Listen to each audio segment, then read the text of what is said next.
The movie begins with a hardened U.S. Marine, Mike, saying goodbye to a young woman at the airport and traveling in a helicopter to his next mission. In the next scene, Mike and his spotter, Tommy, are set up on a cliff overlooking a desert, waiting for their target to arrive. Tommy is a chatterbox by nature, while Mike has a more serious disposition. They notice multiple people on foot on one side and multiple armed vehicles on the other, approaching. Mike's target is a 65-year-old terrorist, Saeed Asif. As Tommy and the voice over the radio try to get Mike to make the hit, he realizes that the group has gathered for a wedding, and the target might be the groom's father. Matters are further complicated when the groom and bride block the target. Mike is ordered to take out the groom to get to the target, but he can't bring himself to take an innocent life. Mike lies to his command center that he lost the target. The duo are then spotted by armed men protecting the ceremony. Gunfire follows. The target immediately flees, while Mike and Tommy are forced to retreat as armed men start chasing them. While running, they damage their GPS and hide behind a rock formation. The armed men start walking towards the rock when Mike quickly creates a clever distraction to send them in the other direction. After evading the armed men, the duo request an evacuation, but are told they need to cross the desert in front of them to get to a village 5 hours away, where they can be picked up. They set out on foot, weathering sandstorms and scorching heat. Tommy entertains Mike with the stories of his son back home. Seeing Mike silent and seemingly troubled by something, Tommy forces Mike to open up. Mike reveals that he is having a hard time proposing marriage to his girlfriend, Jenny. Tommy makes fun of him for being so scared, but also gives him advice that initially marriages can be difficult, but over time, you get the hang of it. While passing through the desert, wind brings a warning sign flying right beneath their feet. Mike takes the sign seriously, recalling that 33 million landmines have been buried in the desert in the last 40 years. Tommy assures him it's just a Berber trick to keep enemies away. Mike is still proceeding cautiously, his mind preoccupied with the warning sign. Tommy walks backwards, carefree, a few yards in front of Mike, taking lighthearted digs at Mike for being an overthinker. Suddenly a click sound is heard, and an explosion follows. Tommy had stepped on a landmine. As he goes temporarily deaf, Mike takes a step towards Tommy and hears another click where his foot has just landed. He freezes in shock. The sand from the blast starts to clear out. Tommy has survived the explosion, but his legs below the knees have been amputated. Tommy screams and quivers in pain. Mike, unable to move himself, struggles to calm Tommy down. When nothing seems to work, Mike brings up Tommy's son, which gives him some motivation, and he's able to inject himself with the morphine that Marines carry in their front pocket. Tommy then tries to reach his radio, but the pain again takes over him. Seeing his partner in pain, Mike offers to take his foot off the landmine in order to help Tommy. Mike speculates that perhaps the landmine he stepped on is old and defunct. Tommy warns him not to, and in order to dissuade Mike, he pulls out his gun and aims it at his head. He tells Mike that he must survive no matter what, and shoots himself. Mike helplessly screams in grief. He is stuck in the desert all by himself, unable to move. He soon gets tired of standing and gets on one knee. Mike realizes he must somehow fetch the radio lying next to Tommy several yards away. He ties his shoelace to an axe to pull the radio bag towards himself. However, he learns that the radio's battery is dead and the spare is on Tommy's body. Mike is dejected, but thinks of another plan. He makes a makeshift arrangement to charge the radio using solar power. Mike is then able to contact his superiors. He requests immediate evacuation, but he is told that rescue choppers can't fly to his location because of frequent sandstorms. If it all goes well, a convoy will rescue him in about 52 hours. Mike gets frustrated by the response. The major then suggests Mike try digging a ditch and jumping in it, which would only result in a non-life-threatening limb loss. Mike decides to tough it out and wait for rescue, setting a countdown on his watch. Then, another massive sandstorm hits full force. He manages to wait it out without moving from his spot. Once it's over, the first thing he realizes is that the storm has brought Tommy's body, and therefore the spare battery, right next to him. Yet the radio has drifted too far from his reach. Hours pass by. Mike runs out of water and gets increasingly desperate, and at times wonders about shooting himself dead.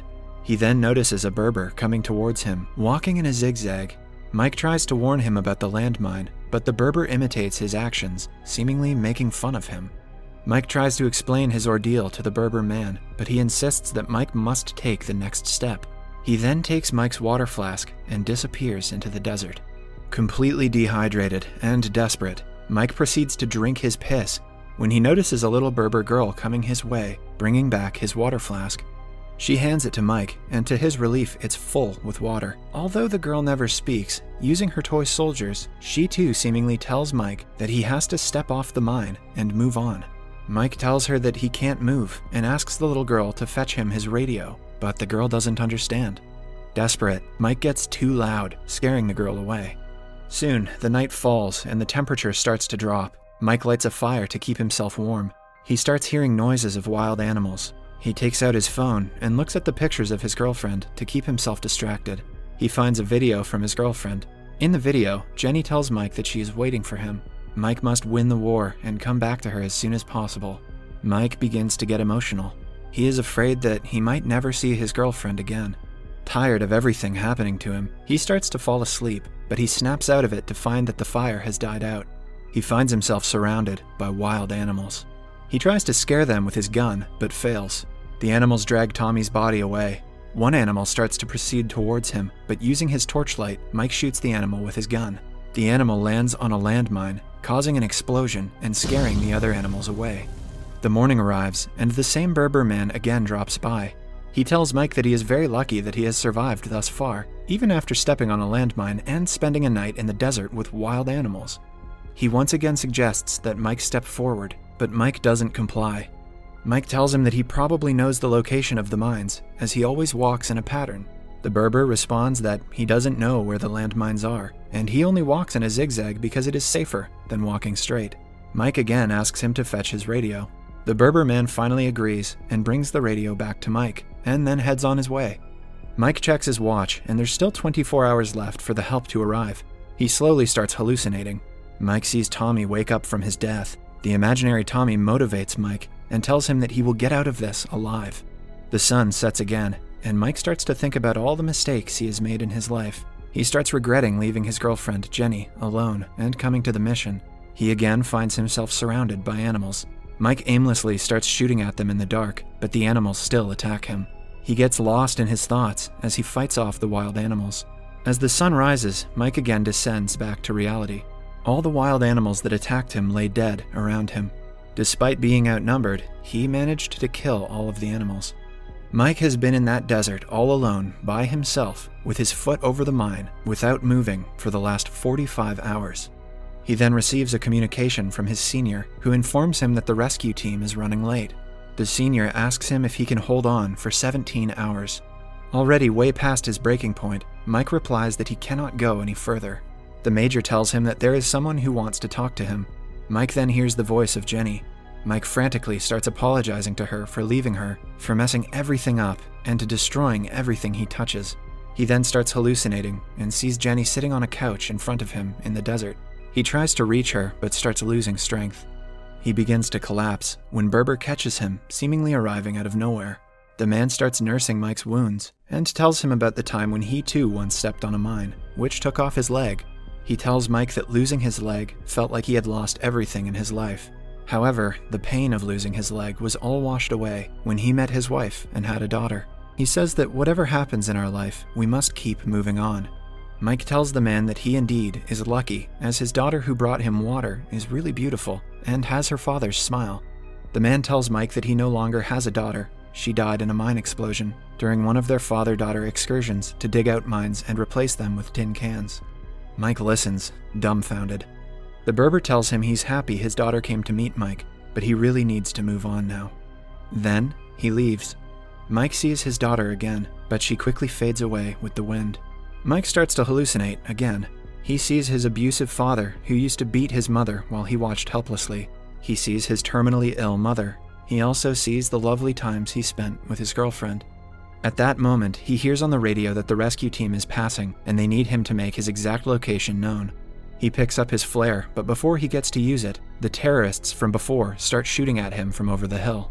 The shooting triggers a mine explosion nearby, which sends the flare flying out of Mike's hand and reach. He tries to fire back, but he is too weak, but he remembers his girlfriend and uses it as motivation. Mike then uses his gun to shoot at the ground and triggers mine explosions around him, which creates sand smoke, shielding him from the enemy. He then quickly grabs his sniper rifle and eliminates the terrorists. With the rescue team passing by, the flare is still out of reach. Mike remembers the Berber man's words that you have to keep moving on. He takes a leap of faith and takes a step forward. Nothing happens. There's no explosion. He finds that the mine he'd stepped on was in fact a tin can, probably placed there by the Berber's daughter when she was alive. And so the villager's words come to pass. This entire time, the villager told him that he could move forward with his life and go back to his girlfriend. He reminded him that he can do it, and the only thing stopping him was fear. Mike is relieved to be alive, despite the non-lethal gunshot wounds he sustained in the standoff. He starts bursting into tears. Maybe he was relieved, knowing the fact that he will be saved, or maybe he was angry for not realizing the correctness of the situation. He then shoots the flare and collapses on the ground. The rescue team finds him, and he returns home. Back home at the airport, Jenny is waiting